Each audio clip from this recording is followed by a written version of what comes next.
Buenas tardes, mi nombre es Luz Estela Serna, soy estudiante de tercer semestre de Psicología de la Universidad Pontificia Bolivariana Seccional Palmira. Nos encontramos hoy en compañía del sacerdote Óscar Pareja, quien está a cargo de la Iglesia El Espíritu Santo del barrio Nuevo Príncipe de la ciudad de Tuluá. El padre Óscar nos acompaña hoy en un diálogo con relación a los conceptos que manejó San Agustín en su obra La Ciudad de Dios. ¿Qué conceptos vamos a manejar hoy? El concepto de la verdad, el concepto del bien y del mal, el concepto de la soberanía y de la sociedad, el concepto de cómo el soberano se dirige a la sociedad y es la voz de Dios, cómo representa la política, cómo la política está representada como el concepto de la esperanza y cómo todos estos conceptos de la época de San Agustín manejados en su obra La Ciudad de Dios cobran vigencia en los momentos actuales. Le damos la bienvenida al padre Óscar Pareja. Gracias, qué bueno estar aquí. Padre, con relación a la obra de San Agustín, cuando San Agustín habla del bien y del mal y lo relaciona basado en el Apocalipsis, de que al final de los tiempos el bien va a triunfar sobre el mal.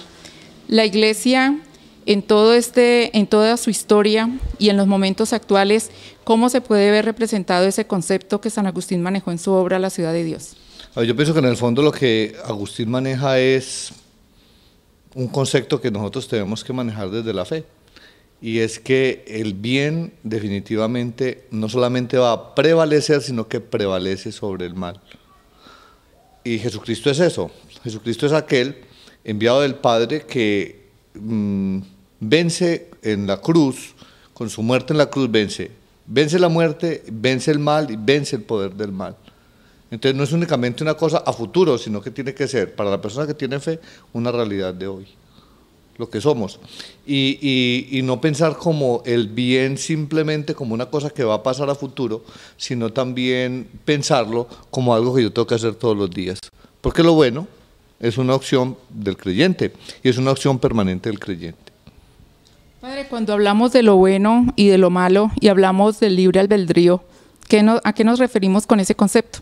Mira que es muy interesante el concepto de libertad, ¿cierto? Porque la libertad es la posibilidad que tengo, no para escoger entre el bien y el mal, sino más bien para hacer una opción desde la fe por el bien, renunciando al mal, lógicamente, siendo consciente del mal.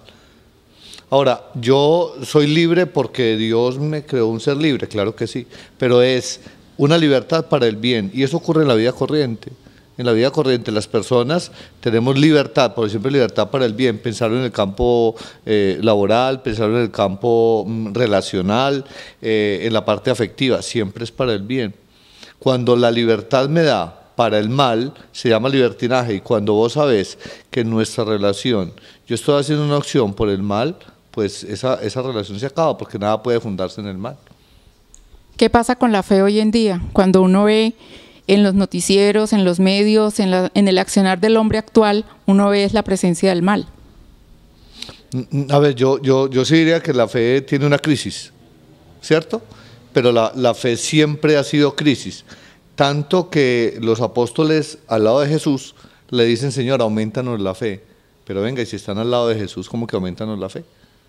Porque la fe siempre ha sido un regalo de Dios, pero también una tarea nuestra. Porque la fe es respuesta, es tarea, y entonces yo tengo que poner de mi parte. Ahora, que haya un desinterés por lo espiritual, tal vez sí, y de pronto esos que tienen el desinterés por lo espiritual hacen mucha mella al lado de los que están haciendo una vivencia coherente de su fe, porque no es solamente decir yo creo, sino también yo vivo de acuerdo a esa fe. Yo diría que es mejor que la fe tenga crisis permanente, porque esa fe en crisis nos va a ayudar a que la calidad sea óptima y a que no nos quedemos ahí diciendo, no, pues esto es una sociedad cristiana, y entonces, que era también la situación que planteaba Agustín. Como es una sociedad cristiana, entonces es una sociedad donde las cosas pasan y nadie suponemos la fe. Y yo pienso que cuando hablamos de crisis es que no estamos suponiendo la fe, sino que estamos cuestionando la buena. Entonces, ¿qué? Padre, en el concepto de que el soberano es la voz del pueblo y quien habla a través del soberano es la voz de Dios, ¿cómo entenderla en los tiempos actuales cuando los que nos hablan son los políticos? Pues claro, A mí a veces me parece que lo de la conciencia tendría que tener un campo ahí, ¿sí? Porque la conciencia es lo que me permite a mí precisamente hacer una cantidad de cosas. Conciencia es la capacidad que uno tiene de hacerse presente a uno mismo, ¿cierto? Entonces, cuando el gobernante habla con conciencia y actúa con conciencia, porque ha hecho una opción por el bien, entonces Dios tiene que ver ahí. Y de alguna manera sigue hablando, ¿cierto? Sigue hablando porque el gobernante ha hecho la opción. El problema de la política, porque también me parece que es el otro elemento que hay, el problema de la política es por la politiquería, pero la política en una sociedad es absolutamente necesaria en el sentido que es la organización, es el sentido de eso. Pero en esa política el gobernante tiene que garantizar que ha hecho una opción por el bien y no una opción en contra del pueblo que se le ha encomendado. Es muy difícil. Porque es que escuchamos, hay demasiadas palabras, hay demasiada agresión hacia los gobernados. Cuando hablamos de esa parte donde debe primar el bien colectivo y no el bien individual, y lo llevamos a la práctica, sea en lo industrial, en lo económico, en lo político, aún en lo familiar, ¿por qué esa práctica que ha sido conceptualizada y digamos que ha sido estudiada desde la antigüedad, nos cuesta aún tener y tomar conciencia de eso? Porque siempre tratamos o tendemos a que lo individual prime sobre lo colectivo. ¿Cómo hacer que el ser humano termine por hacer conciencia de lo colectivo sobre lo individual? Estamos hablando de egoísmo, ¿cierto? En el fondo tiene que ser eso, en el fondo tiene que ser un profundo egoísmo donde yo únicamente pienso en mí y no pienso en los demás.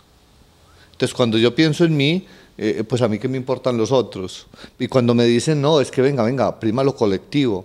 Entonces ¿qué me están diciendo? Salga de su egoísmo y fíjese que está alrededor de otros, porque el hombre o la persona es por naturaleza un ser social. Entonces si soy por naturaleza un ser social, tengo que darme cuenta que como yo tengo derechos, el otro tiene derechos. Como yo tengo deberes, el otro también los tiene. Y no puedo caer en el egoísmo. Yo creo que el gran problema nuestro es el egoísmo. La parte que plantea San Agustín, en que la política es esa figura que nos ofrece esperanza, manejada en los tiempos actuales, ¿cómo la ve, padre? Ay, qué maravilla qué maravilla que la política sea esperanza. ¿Sabes por qué? Porque es que en el fondo de todo eso, ¿qué es lo que viene un político, entre comillas, de turno a decirle a la gente, a explotarle la esperanza? Por eso hay promesas, por eso hay promesas. Entonces, en el buen sentido de la palabra, la política tiene que ser la satisfacción de esas esperanzas, de eso que se ha dicho, del qué hacer o del qué hay que hacer, ¿cierto? O el buen político y por tanto el buen administrador, el buen gobernante, tendrá que hacer posible que la esperanza se vuelva verdad. Que la esperanza se vuelva eso que prometió, eso que el pueblo está esperando, se vuelva realidad, se vuelva vida. Ojalá fuera eso. Muchas gracias, padre.